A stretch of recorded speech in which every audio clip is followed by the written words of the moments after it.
Before we begin, make sure the lights are off, headphones are on, you're comfortable, because tonight I have 3 chilling stories that might make you just think twice before going to sleep. Let's begin. I work security for a pharmaceutical warehouse on the outskirts of the city. It's one of those brutalist, windowless concrete boxes that feels like a tomb during the day and a nightmare at night. The pay is ridiculous, which should have been my first red flag. When they hired me, the head of security, a guy who looked like he hadn't slept since the 90s, gave me a single, non-negotiable instruction. The CCTV system is old and it flickers. You see movement in the aisles on the monitors. Ignore it. If you hear a thud in the warehouse, lock your office door and put your noise-cancelling headphones on. Do not, under any circumstances, look directly at the screen when the image distorts. I laughed it off. I'm a rational guy. I figured it was just to keep us from staring at shadows and hallucinating because of the isolation. For 3 months it was boring. Just me, a lukewarm thermos of coffee, and the hum of the servers. Until last Tuesday. It was 3:14 a.m. I was reading a book when the monitor wall flickered. It wasn't the usual static. It was rhythmic. A high-pitched screeching that made my teeth ache. I instinctively looked up. The main aisle, aisle 4, which displayed on the center screen. The camera feed in inverted colors, like a negative film. In the middle of the empty, sterile concrete floor, there was a man. But he wasn't standing. He was folded, like physically impossibly origami style. His limbs bent at joints that didn't exist. He was twitching in perfect time with the screeching sound. I should have looked away. I should have put my headphones on, but I was paralyzed. Then the man on the screen stopped twitching. Slowly, painfully slowly, his head rotated 180 degrees. He wasn't looking at the camera. He was looking at the camera's lens. On the screen, his mouth opened. It didn't open like a human mouth. It unhinged, wider than his own face, revealing a black, wet abyss. He pointed a long, grey finger directly at the glass of my monitor. My office door handle rattled. It wasn't a someone is checking the door rattle. It was a violent, rhythmic, and heavy bang, bang, bang. Exactly the same rhythm as the twitching. I realized then I wasn't just watching a video feed. I was watching a live broadcast of what was happening right outside my door. I threw my headphones on, but I could still feel the vibrations through the floorboards. I huddled under my desk, eyes squeezed shut, praying for the sun to come up. I stayed there for 4 hours. When the morning crew arrived, they found me curled in a ball. The office was empty. The door was locked from the inside. Exactly how I'd left it. I quit on the spot. I didn't even ask for my final paycheck, but that's not why I'm posting this. I'm sitting here in my apartment now. 3 days later, I'm trying to move on. But last night, I heard a sound coming from my own hallway. It was the same high-pitched screeching sound from the warehouse, coming through the vent. And when I walked past my darkened TV to go to the kitchen, I caught a glimpse of my own reflection. For a split second, my reflection wasn't moving. It was just standing there, staring at me, with his jaw hanging wide open. I'm not turning on the lights tonight. I don't think it matters if I do. This happened in the fall of 2019 in rural Ohio. My wife Emily and I owned a small farmhouse outside a tiny town called Hollow Creek. We moved there because we wanted peace, privacy, and a break from city life. Uh, For about a year, everything was perfect. Then our farmhand called me one afternoon and said something that I still can't forget. I think somebody's watching me. Jake wasn't the type to scare easily. He'd worked for us for years. Reliable guy, practical, not dramatic. So hearing fear in his voice immediately got my attention. He told me he kept seeing someone standing near the cornfield, just watching. Whenever he walked towards them, they'd disappear. I assumed it was a trespasser, maybe a hunter or a local kid messing around. The next day, my wife and I drove to the farm. Something felt wrong the moment we arrived. The property was unusually quiet. Jake looked exhausted, pale, shaken. When he saw us, he whispered something that sent chills down my spine. He's here right now. I looked around. Nobody. Jake pointed towards the house, then toward the woods, then towards the field. He keeps moving, he said. Every time I look away. That same night, the scheduled power outage started. At exactly 9 p.m., the entire property disappeared into darkness. No streetlights, no neighbors, nothing but miles of empty countryside. Around 10 p.m., we heard footsteps outside our bedroom window. Slow crunching sounds moving through dead leaves. The footsteps stopped directly beneath the window. I looked through the blinds. Nothing. Then I saw it. A face, standing just beyond the reach of my flashlight, watching us. The second I aimed the flashlight at it, it disappeared. Jake refused to sleep inside the house that night. He stayed in the barn. Around midnight, Emily and I were laying in bed when we heard the faint laughter coming from upstairs. The problem? Nobody was supposed to be upstairs. So I grabbed my flashlight and I checked every room. Nothing. Then I noticed the attic hatch was open. I had almost certainly closed it earlier. As I stood beneath it, I heard breathing. Heavy breathing. Coming from above me. I immediately called the sheriff. Deputies arrived around 2 a.m. Together we searched the attic. What we found was worse than anything I had imagined. Someone had been living there. There was a mattress, food containers, water bottles, lanterns, extra batteries. Whoever it was had turned our attic into a hidden living space. Then one deputy discovered a cardboard box. Inside were hundreds of photographs. Pictures of Emily, pictures of me. Photos taken through our window while we ate dinner, while we watched TV, while we slept. The oldest photo was 6 months old. Somebody had been secretly watching us for half a year. Then they found a notebook. Every page contained notes about our daily lives. Emily left for work at 7:12.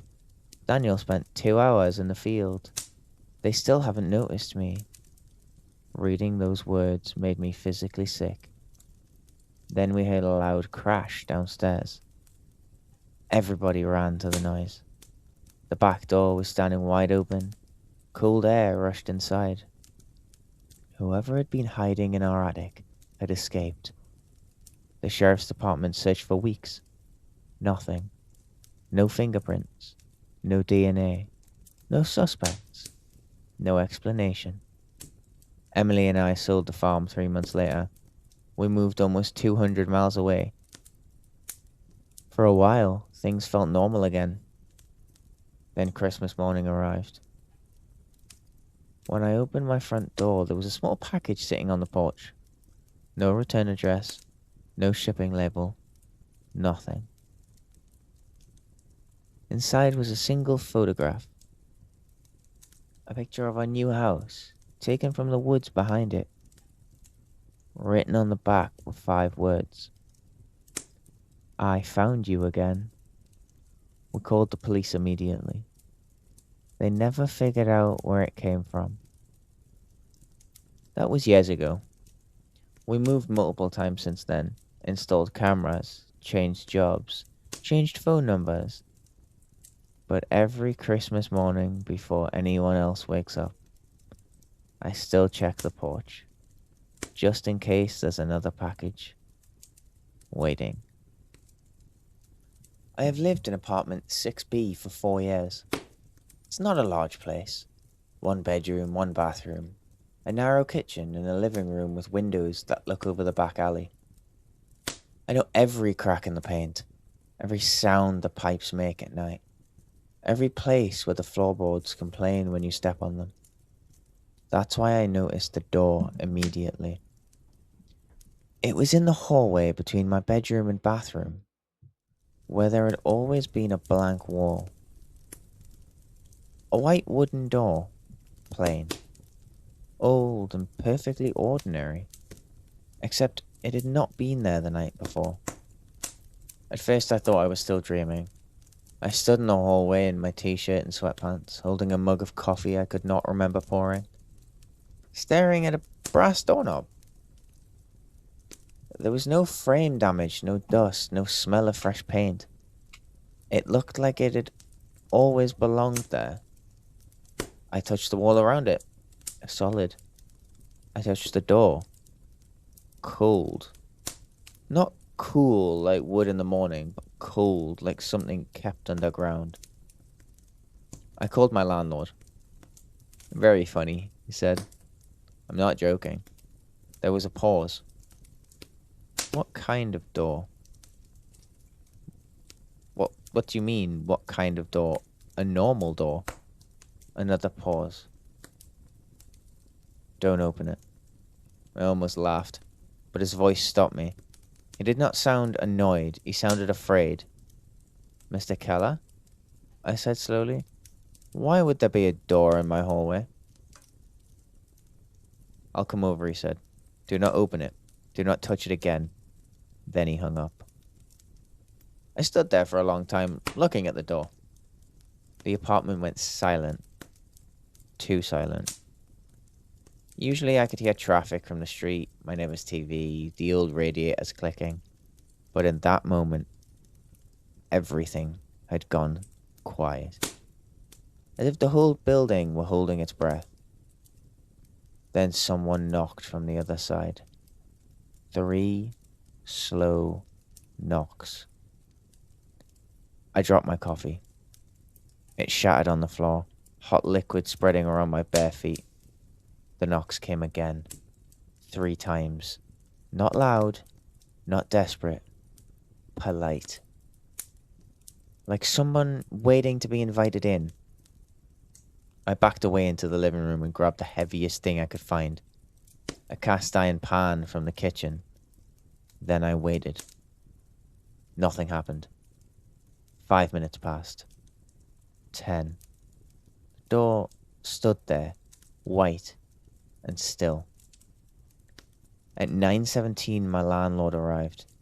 He was usually a cheerful man, round face, red cheeks, always smelling faintly of cigarette smoke and peppermint gum. That morning, he looked 20 years older.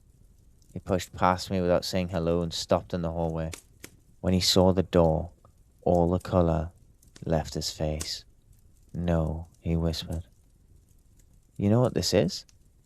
He did not answer. He reached into his coat pocket and pulled out a ring of keys.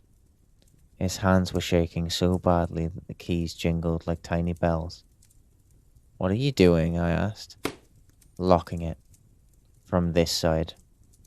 He ignored me and tried key after key in the brass lock. None fit. Then the knocking started again. 3 slow knocks. Mr. Keller froze. A voice came from behind the door. Soft. Female. Martin? My landlord stepped back as if he had been slapped. Martin, the voice repeated. I know you're there. I looked at him. Who is that? His mouth opened, but no words came out. The voice behind the door sighed. It sounded sad, almost human. Martin, please. It's so dark. My landlord grabbed my arm, hard enough to hurt. You need to leave, he said. What? Now, pack a bag, stay somewhere else. Are you insane? What's behind that door? He looked at me, and I understood something horrible. He did not know. Not exactly. Before I could ask anything else, the doorknob turned. Very slowly. Left, right, then left again. Mr. Keller whispered something in German I did not understand, and he pulled me towards the front door. That was when the voice changed. Became my mother's. I stopped moving. My mother died when I was 16. Cancer took her slowly. Then all at once. I had forgotten many things about her over the years, but not her voice. Never her voice. My landlord's grip tightened. Do not listen. I could not breathe. Mom? The door creaked, just a little. A thin black line appeared between the door and the frame. From inside came a smell I remembered instantly. Lavender soap. Hospital sheets. Rain on the day of her funeral. My eyes filled with tears before I could stop them. I pulled away from Mr. Keller. He slapped me. Hard. The sound cracked through the apartment. I stumbled back. Stunned. Listen to me, he hissed. That is not your mother. The door opened another inch. Behind it there was no room, no closet, no hallway. Only darkness. Not the kind of darkness you see when you turn off the lights. This was thicker, deeper, and it seemed to move slightly, like black water. And from inside it, my mother began to cry. I hated my landlord in that moment. I hated him because part of me knew he was right. And I hated him more because another part of me still wanted to open that door. He dragged me out of the apartment. The second we crossed the threshold into the stairwell, all the sound came rushing back. Cars outside. Someone coughing below us. A dog barking in another unit. Normal life. Behind my apartment door, something slammed. Once. Twice. Then came my mother's voice, muffled but now screaming. I spent that whole night in a hotel. Mr. Keller refused to explain everything. He only told me that apartment 6B had been renovated in 1968 after a fire. 3 people had died in the building before the fire department arrived. One of them was his wife. Her name had been Anna. The next morning he had called a priest, then a locksmith, then 2 men I had never seen before, who arrived in a van with no company name on it, then went into my apartment together. And only one of them came back out. The priest was pale and shaking. The locksmith had blood on his shirt. Mr. Keller wouldn't look at me. What happened? I asked. The locksmith pushed past me and left without his tools. Mr. Keller handed me an envelope. Inside was cash. A lot of it. Move, he said. What about my things? Leave them. Are you serious? He finally looked at me. His eyes went wet. The door is gone, he said. But now there is a window. I did not go back. Not for my clothes, nor my laptop, not for the box of photographs under my bed. I found another apartment across town. Changed my number. Tried to forget the whole thing. For a while I almost did. Until tonight, at 2:13 in the morning, I woke up to the sound of knocking. 3 slow knocks. Not from my front door, not from the hallway, but from behind my bedroom wall. Then my mother's voice whispered, "I found another way in."